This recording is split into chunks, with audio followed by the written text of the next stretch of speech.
Hi everyone. Welcome to the fourth conference of this self-knowledge course.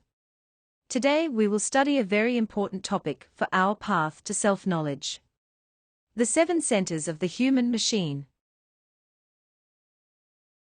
In this topic we are going to know which energy centers we have internally, how they work, what energy they consume, where they are located, etc. And we are going to discover what are the possibilities that we have as human beings to develop, balance and regenerate these centers.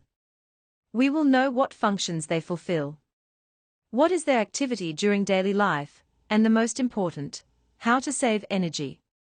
And all this, so that we begin to value our energy, and that we learn to use it wisely for our inner development.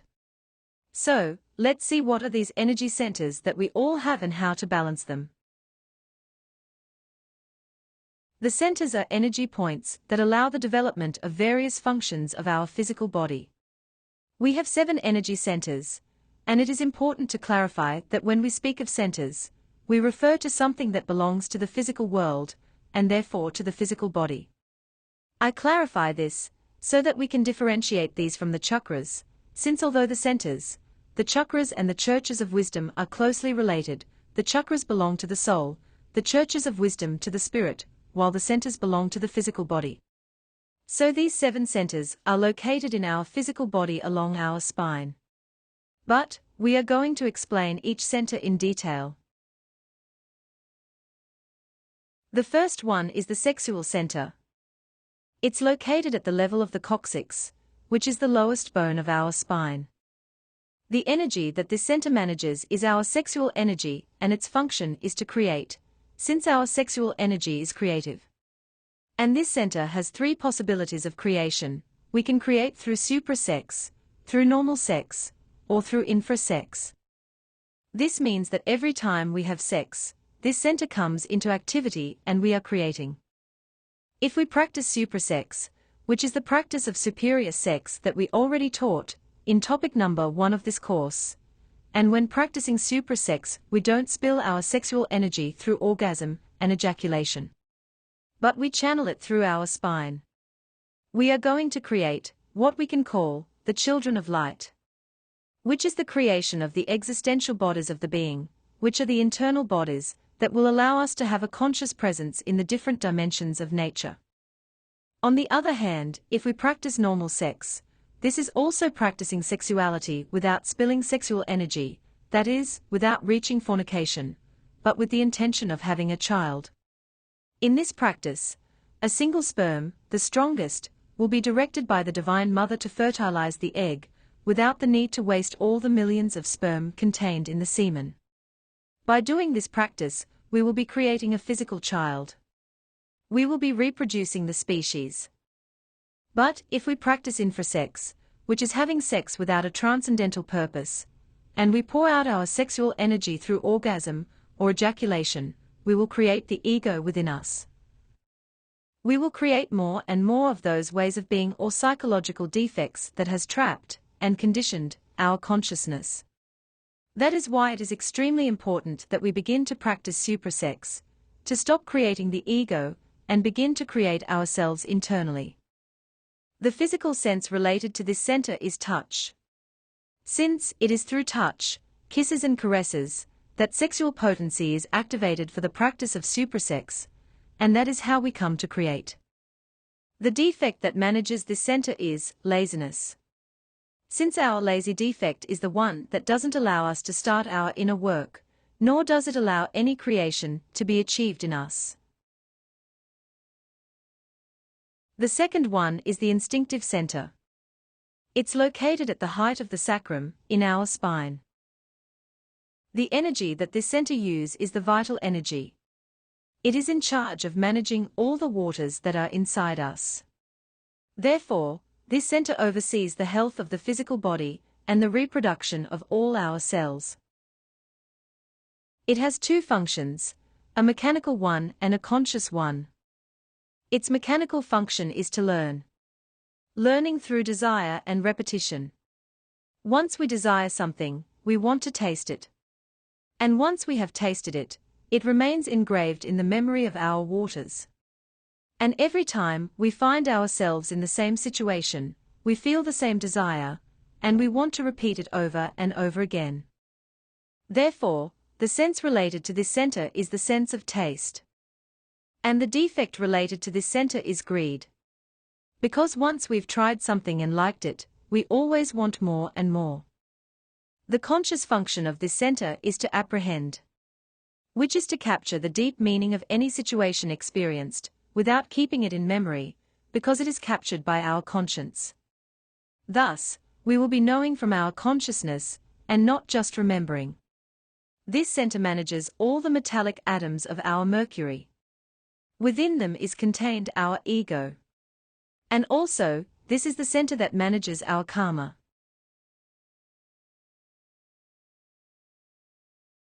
The third center it is the lower emotional. It's located at the level of the navel, on the spine. The energy that uses this center is our emotional energy. Therefore, its function is to feel positive and negative emotions. Positive emotions are those originated by our consciousness, such as the desire to help others, and the true love, which is a superior emotion not related to sentimentality and attachments.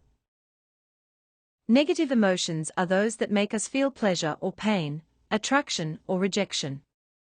With negative emotions we fall in love, we feel pleasure, we hate, we feel resentment, etc.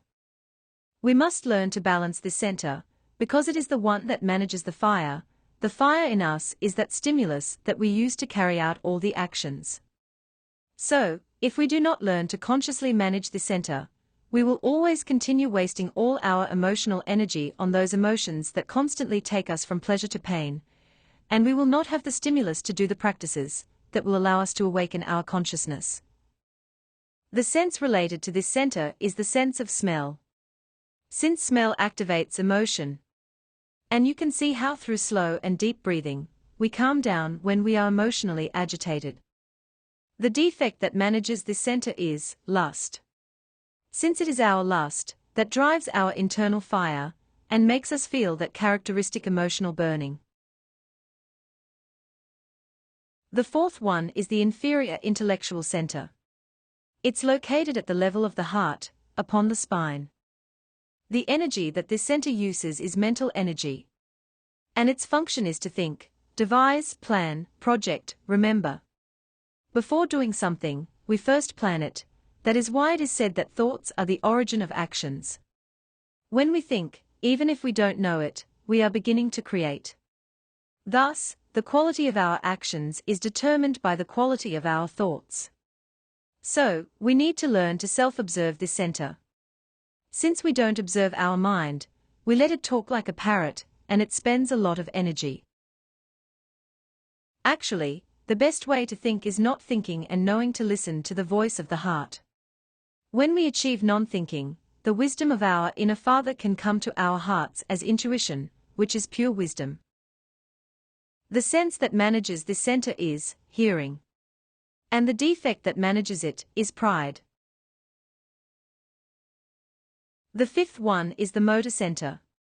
Is located at the level of the larynx, on the spine.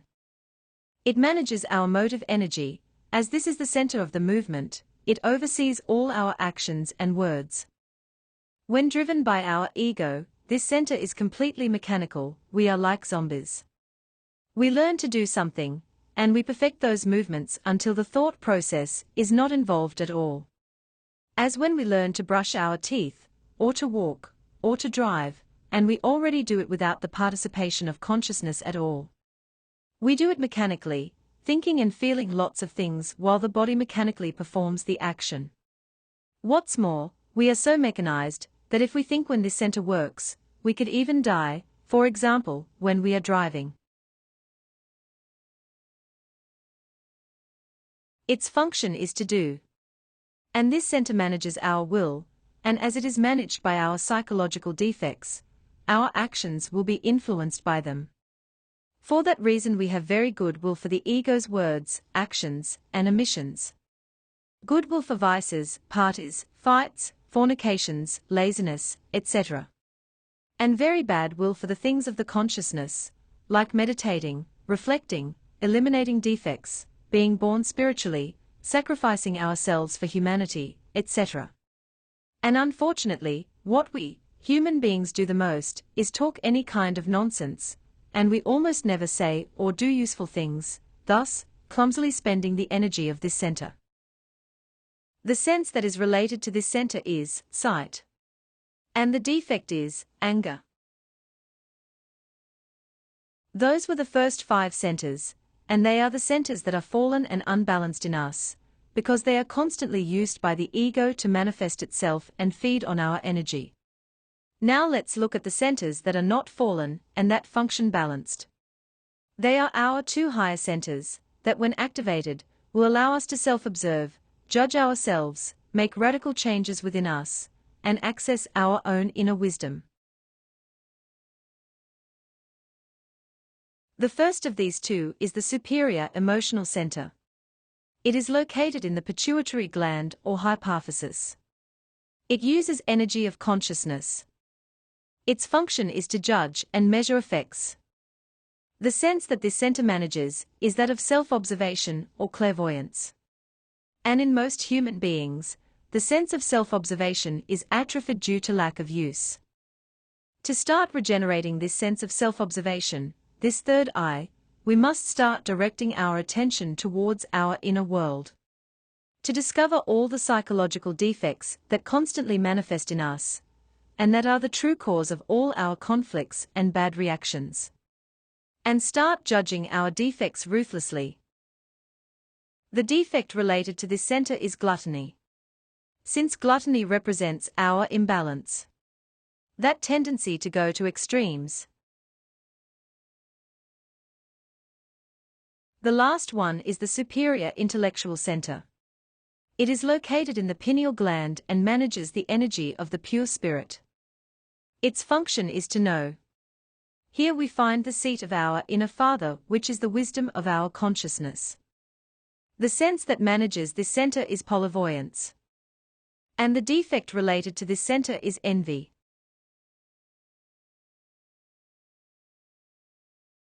Now that we have seen the 7 centers and their functions, let's talk a bit about the current state of these centers.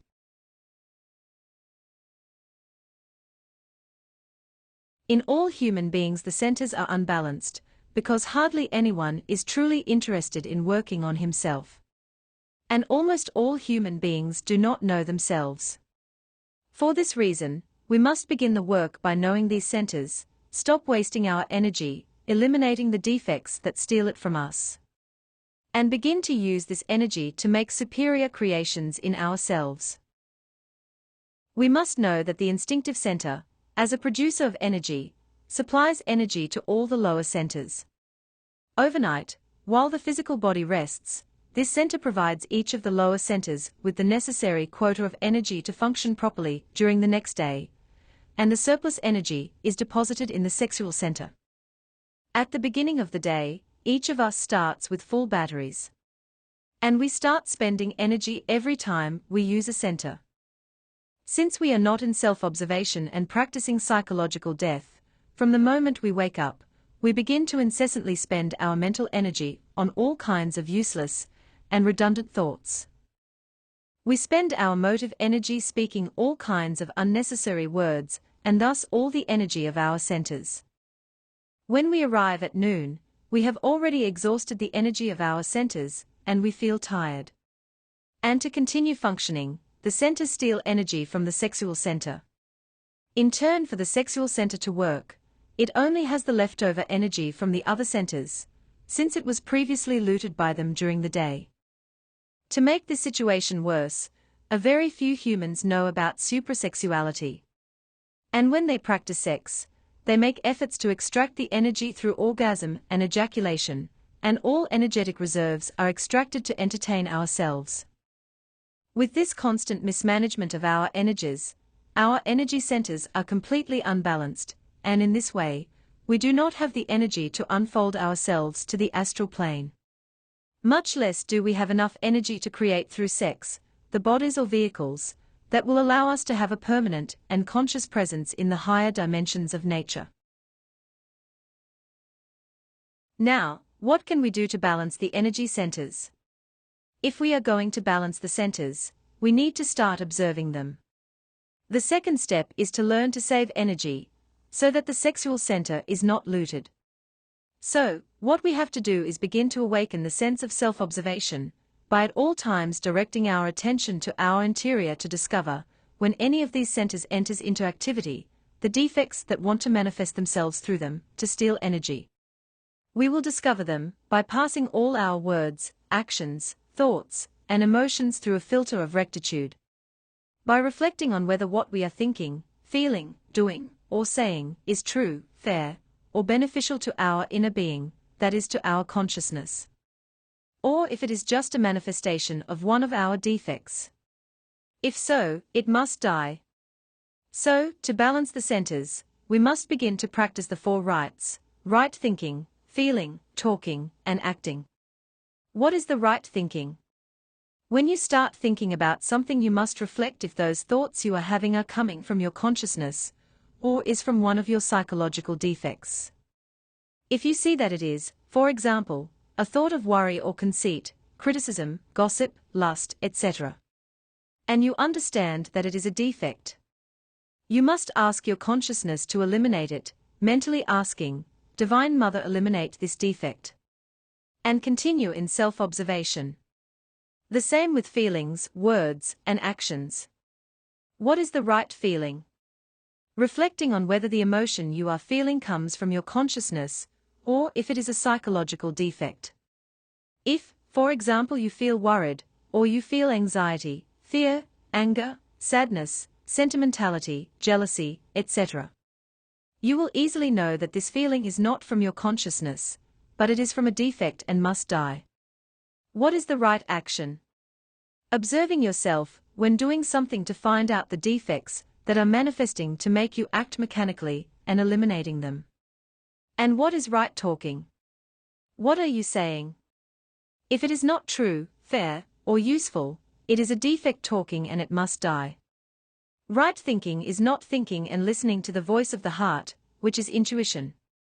Correct feeling is not letting our emotions go from liking to disliking all the time, but developing balance. The right action is to do things concentrated, the opposite is mechanicalness. And the right talking is to remain silent when what you have to say is not fair, useful, or true.